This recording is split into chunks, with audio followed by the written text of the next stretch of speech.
Part two of a conversation with Robin from Tuqtuquilal in Guatemala. We were cut off on the call earlier, so I'm just going to wait for Robin to join us and let her in then. So, Robin, if you could request to join. We were just talking about Robin's favorite way to drink cacao, and she's going to talk us through the whole farm experience if you go visit there. So, this is from the Mayan community, in one of the center of Guatemala and lower altitude areas. It's very hot and humid. Cacao loves to grow there. There's Robin. Part two. Welcome back. All right. All Yay. right. So here we go. So where we left off, can you talk us through the, let's say, soil to cup process that happens at Tuqtuquilal, but also within the communities around there? Yeah, absolutely. So here at Tuqtuquilal, we are a regenerative center, but we are not a cacao farm. So we do not grow all the cacao here at our center exactly.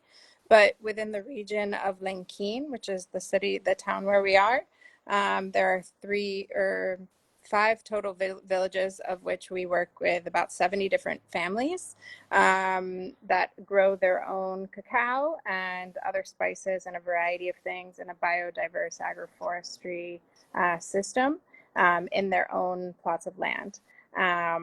So we are fortunate to work with this network of families, and we are building a deep relationship with them. And that starts with us giving them fair and ethical prices in direct trade for their cacao. So they grow their cacao in their own fields, and then when it comes time to harvest the cacao, we buy from them in baba, or in the pulp of the cacao, but also with the juice too. We're working hard to collect all of the juice of the cacao so that we can do as many beautiful things as we can with it.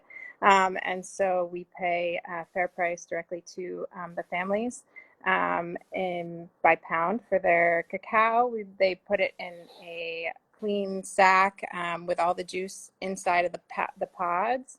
Everything all together comes here to the center after a beautiful day of a purchase day, which is where all the families come. It's really a lovely experience. And then all the cacao comes here to the center. We take it up to our fermentation boxes that we drain the juice for the first few hours, and then it stays in an anaerobic fermentation process for the next couple days, and then it goes through about 9 to 13 days of fermentation in the boxes. So we have wooden boxes that get lined with banana leaves, and then we have a nice fermentation process that goes through the boxes here at the center. And then we take it to our drying house, which is right next to the fermentation boxes, and they stay in the drying house for about a week or a little over, depending on the climate and sun. And as well as we test all the different in all the different stages for like humidity and for temperature throughout the stages as well. So here at the center, we do all the processing from fermentation through drying. With this drying process, it takes going in and every day moving the cacao. Mm.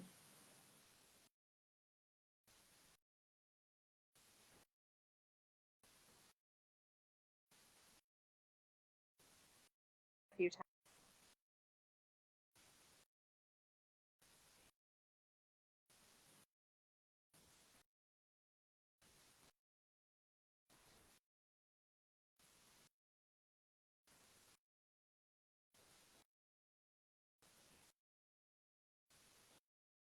Mm.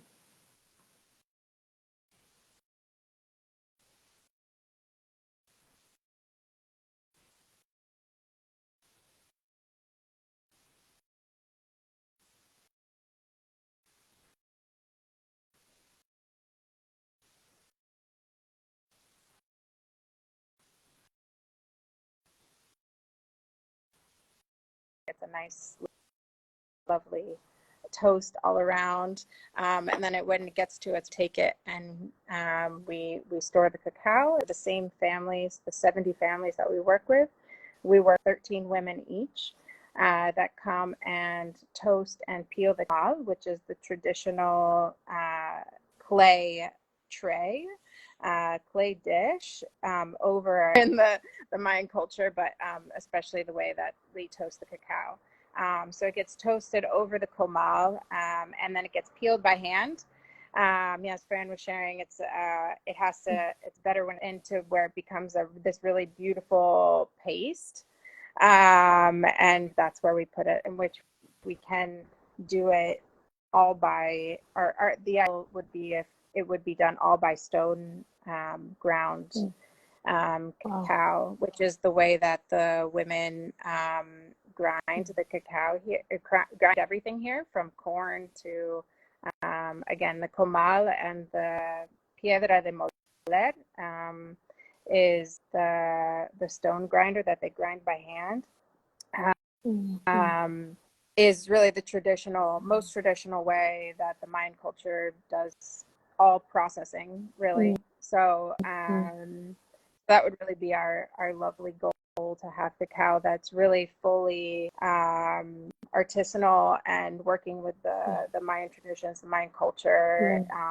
And really, we believe that our cacao not only is delicious and good quality, but also it's we believe that it's because we hold high values of working well with the community, treating each other well in a mutual way, building those relationships, and also giving a fair price to the families, and also being able to give them more economic opportunities, not just the purchase of cacao. So we can help support their families, and especially the women here that don't usually have any other form of economic opportunity,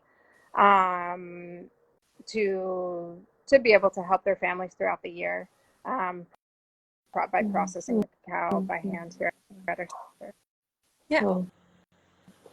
Yeah, it's thank you so much for highlighting that. It's such an important part when we are trying to understand what ceremonial grade cacao is versus just other cacao, versus cacao that's maybe organic, maybe cacao that's processed somewhere else out of the country of origin or even outside the region of origin, cacao that isn't of Maya origin, cacao that is from all over the world, and that's not even starting to get into anything that is not a whole food. So this part around relationship building and maintaining those relationships is so much around what the work in the spiritual space eventually with cacao is around. The community, bringing us back into harmony with each other, not only with our own hearts, and then back into harmony with Mother Nature. And just from what I saw when I was visiting, it was just the heart of Tuqtuquilal was so big. And I think if I'm not mistaken, the actual meaning is harmony. Yeah, all right. And that was just, for me, it was so evident that just such love, such compassion, such care for anybody, whether they're human, whether they are working there as staff, whether they are part of the community, whether they are guests that are staying there, whether they are also non-human. So the whole cosmology comes together. And that's another thing I wanted to actually ask you, Robin, is how have you observed that at Tuqtuquilal the traditions are incorporated into the work day or the work week? I know you have your Monday morning ceremonies, and perhaps you could speak a bit about that, and then anything else that comes in. Sure. Yeah, thank you for asking. Yeah, we are a center that is in the heart of the Kekchi territory, Kekchi region, and we very much want to respect that we're not all Kekchi, obviously, are here, but the land itself is very very special and holds a lot of energy, and the people, the culture here have been keeping that for hundreds of years in this region. So what we do on Monday mornings, every Monday we start with like an altar space with our team and like long-term community members here. And we start with just an offering for the week, and we go and we talk about the Mayan calendar. We bring in the day, the energy of the day, to kind of guide us, trying to allow that to guide us through our work and through our time on a day-to-day or weekly basis. And we ask for permission, we ask for gratitude, we ask for protection throughout the week, because we are also in the jungle. And we're also trying to do a lot of, a lot of beautiful work, but that comes with a lot of challenges as well, on like the ecological side, on the economic side, on the social side, on the cultural side. So trying to weave in all of those pieces to build in that harmony, because Tuqtuquilal does mean harmony in the Kekchi language. And so really trying to maintain that meaning of harmony is also working with the energies of the land and understanding and allowing us to work in that harmony. So we're grateful that we're here, and we're grateful that we're able to work the land. We're grateful that we're able to use the water that the land gives us. We're grateful that we're able to dig in the soil and plant, or sometimes we have to cut down trees. So we always ask for permission and forgiveness. Yeah. So during your Monday meetings at the altar space, do you also have cacao there, and is cacao offered? In the Monday morning meeting, we don't usually offer cacao, but we do have cacao in other spaces. Like, for example, when we went to plant the milpa, we also burn copal. Copal is honestly a larger part of our ceremonial spaces here, because it's more of the traditional. It's more traditionally used here on the daily basis in ceremonial aspects. So copal is also hard from the region. It's like a special.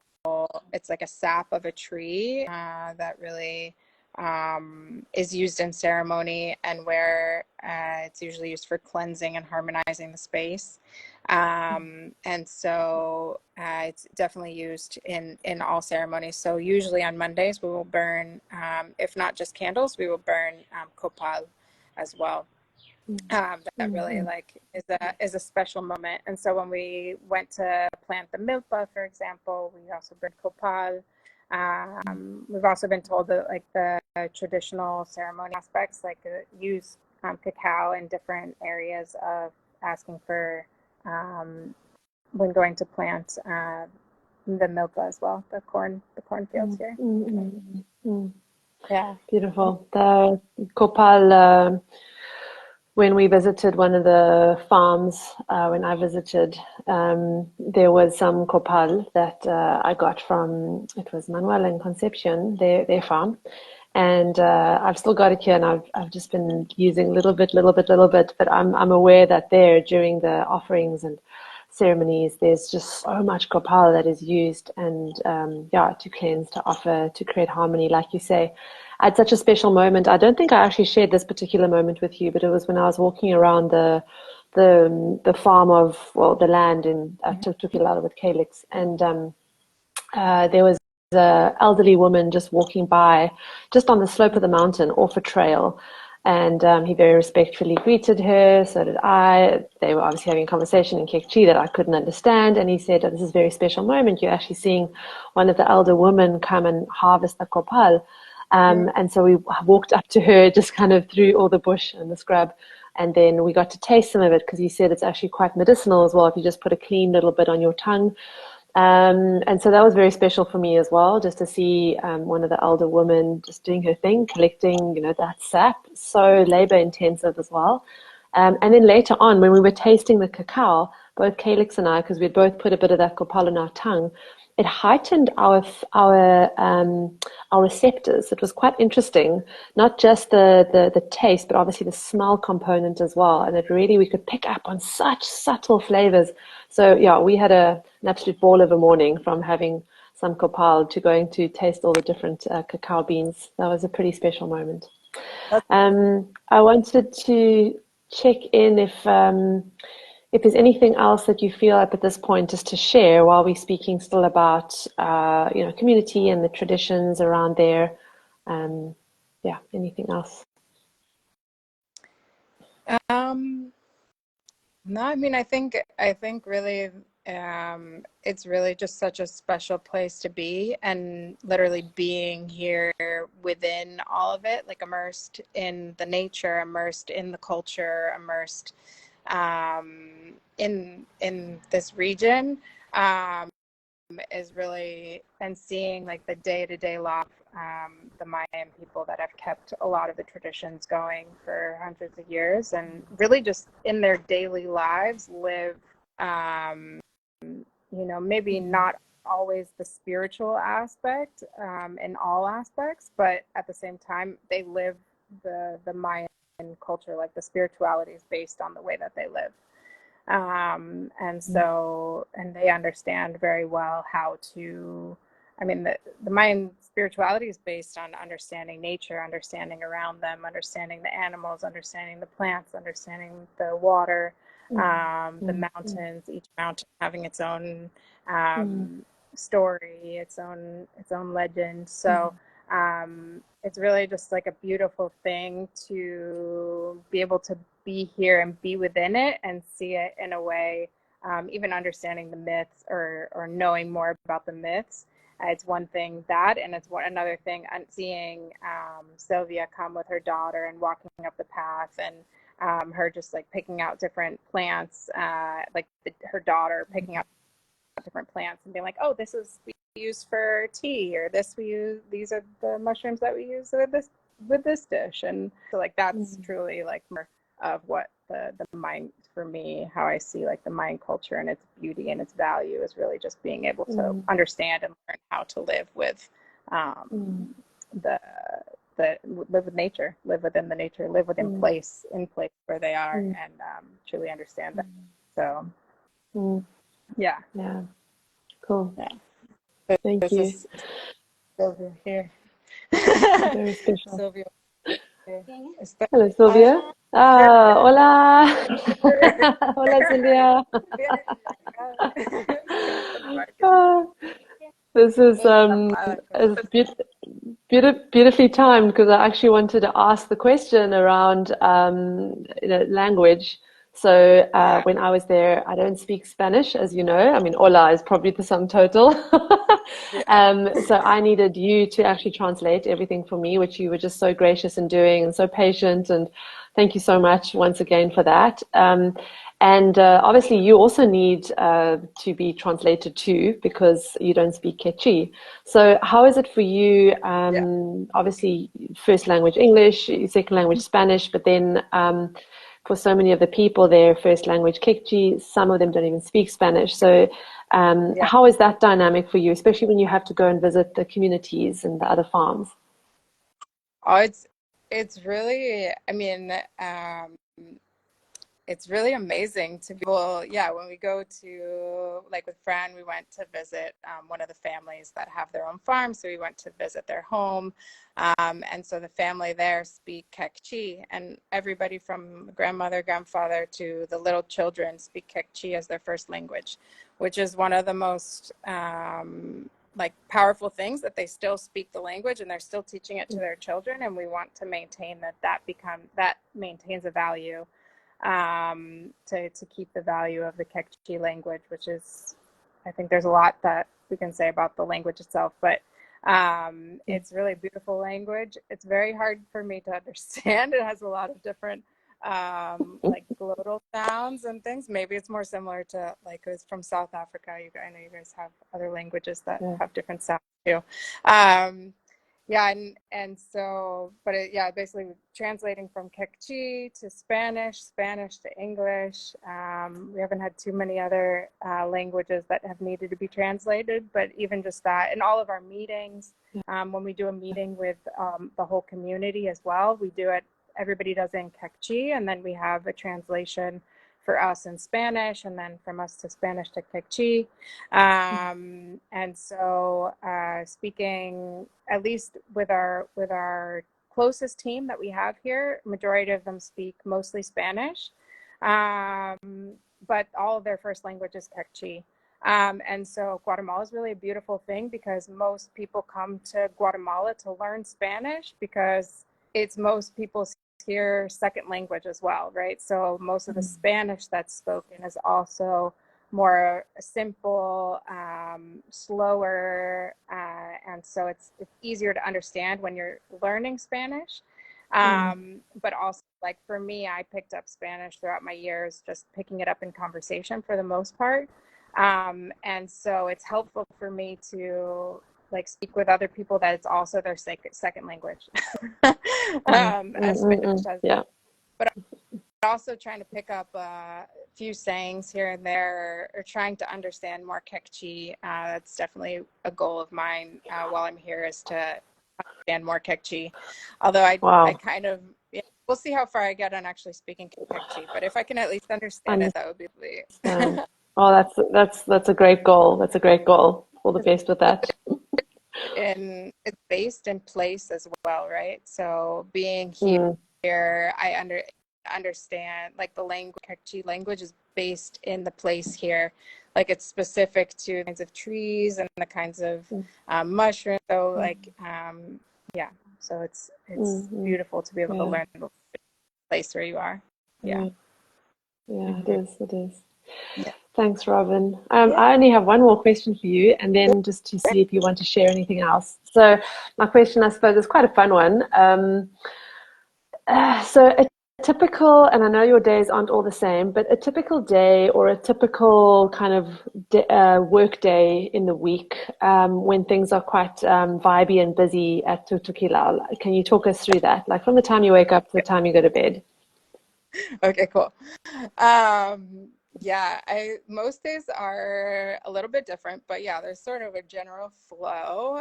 My ideal morning is to wake up in the little cabin where I'm living.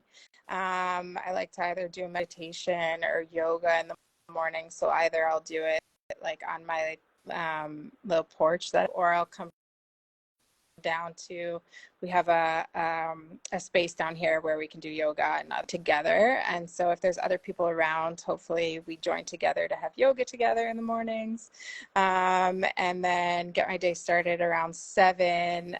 Check in with the kawas, which are the men. Kawas man and kana is woman in Quechua. And so we work with the kawas to check into about what they're going to be doing for the day. And the canas, I come down with Sylvia in the morning here in the kitchen in the cafe, check in with her, make sure we're all good for food and what's going on there. Go check in with production, which are usually other women. Narda and Secundina, Vilma are helping us like packing the cacao and getting orders ready. So go to make sure we've got everything sorted there. And then on some days, at least once a week, we have the women come in to toast and peel. So on those days, we have 13 women around the tables here peeling, and then we have in the kitchen, we have snacks being offered, and there's quite a bit of movement. Like right now, I'm getting ready to do a cacao tour that we offer here as well.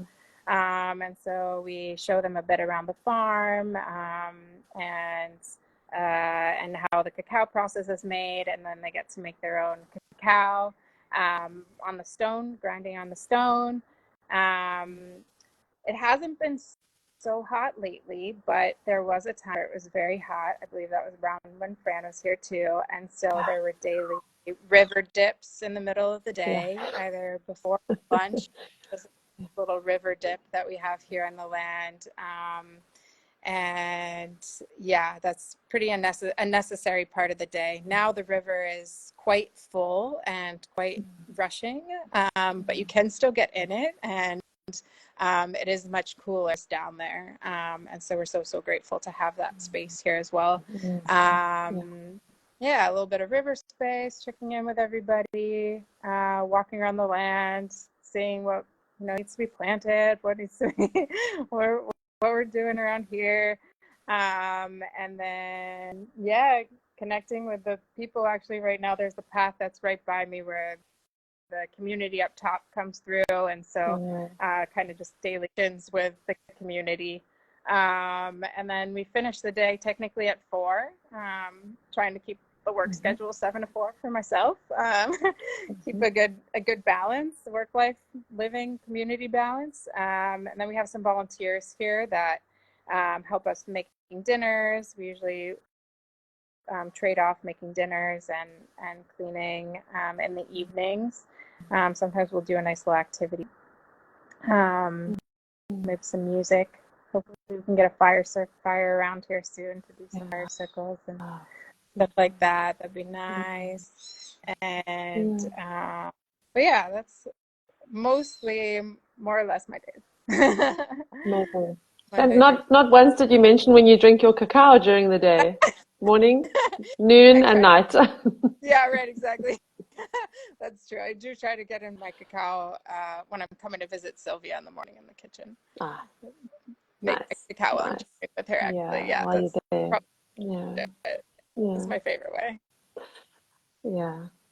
So I'll just end off my bit by saying, as soon as I arrived at Tuqtuquilal, it was pretty late in the day. I think it was dark already. And I arrived, and Robin met me, and it was just this beautiful, friendly face. And she was so accommodating. And the first thing she said to me was, "Would you like some cacao juice?" And Robin's right. It was so hot when I arrived. It was during the drought. And so hot. Even the sun had set, it was still so hot. And I said, "Yes, please." And she handed me this cold cacao juice, which I've actually never tasted before. I've eaten the fruit. I've, had cacao many other ways. Obviously, the processed version in the drink as well. But the fresh cacao juice I'd never had before. And it was some of the best liquid I've ever put in my body. And it was cold, and we had so much cacao juice while I was there. It was just heaven with those river dips. I remember it. So I look forward to visiting again very soon. Robin, thank you so much for your time. Is there anything else you would like to share? Oh, just I hope that other people, if you want to, come experience like Fran did, from the roots of the cacao and what we're doing, our community, we in arms, and we'd love to have you out here to get to experience the Maya Ceremonial-grade Guatemala experience. Forward to it. Cool. Well, thank you so much. I know you've got your day to get on with, so I'm gonna let you go with a big hug, and then I'll just once you've hopped off, I will just share a little bit about how people can find out about Tuqtuquilal, and if they're interested in the cacao specifically, as well as the visitations. So thank you, Robin. Much love. It's a pleasure, Fran. Thank you for everything. All right. Pleasure. Have a good day. And send my love to everyone there. Bye.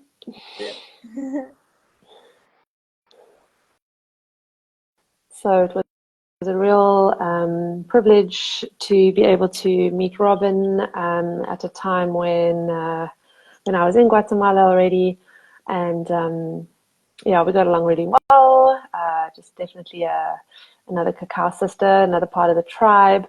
So a beautiful friendship started between the two of us, and then the conversation arose around bringing cacao into South Africa. Once I'd obviously seen the whole operation, very small operation, so that everything stays within the community and how everything is done there. So for me, what's so important, one is the relationship, and that speaks to so many other things like fair compensation, making sure there's a relationship with the land as well, respect for the land, respect between people and land, people and people throughout the chain, from harvesting or growing, harvesting, fermenting, drying, roasting, peeling. So there's all these different people that can be involved, but what the relationship is between each of those links in the chain, right the way until it's processed. And especially that the cacao is processed still there at origin, which means that it's providing more income for the community. So the money, if you can think of it that way, stays within the community rather than the beans, even though they can be of ceremonial grade, being sold and exported and then processed in a different country. Not only does it keep the money in the community, but those beans then hold that energy entirely from that land and of those people. So it was really special to meet Robin, as well as Kalex, who also works in the managerial space at Tuqtuquilal, and then the other community members. I needed to have a translator most of the time, but it was still wonderful. You know, heart-to-heart connection is a language as well. And I had some amazing experiences while I was there with the actual cacao tree herself, with spirits of cacao, with the communities, and with some other cacao practitioners that were also staying there at the time. So anybody wants to check out Tuqtuquilal, obviously you can find them in the tags below this video, as well as on our website. We now stock the Guatemalan Mayan Ceremonial-grade Cacao from Tuqtuquilal. So if you're in South Africa or Southern Africa, you can get that via our web shop on our website. Otherwise, if you are visiting Guatemala, go check out Tuqtuquilal. It might be a little bit of a trek to get there, but it's absolutely worth it. When you arrive, definitely spend a few days. Try not just go in and go out very quickly. Spend a few days, and you'll be welcomed like family, and you'll get a real grassroots, authentic experience. It is rustic, but that's what I love about it. It's not trying to be pretentious and all the airs and graces. It's just super raw and authentic and real, and living with nature, which is just so, so special. So my cacao pilgrimage took me all the way there. I'll be pilgrimaging back there very soon as well. So more to come of this beautiful space. Tuqtuquilal meaning harmony in the Quechua language of the Mayan communities in Guatemala. So much love, family. Thank you so much for listening, whether you are listening in live or getting the recording. If you have any comments or questions, please drop them below. And from my heart to yours, wishing you a beautiful